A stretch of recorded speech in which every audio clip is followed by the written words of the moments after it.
kwake Yesu ilimfanya akapona.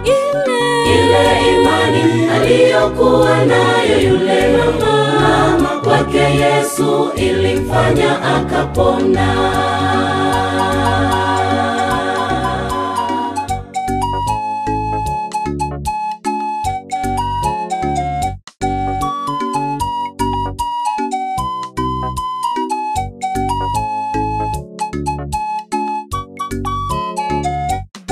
Watu wengi tunateseka, twahitaji sasa kupona. Imani zetu ndizo zinatufanya tunashindwa kupona. Tutazame uso wa Yesu, kwa imani tutapona.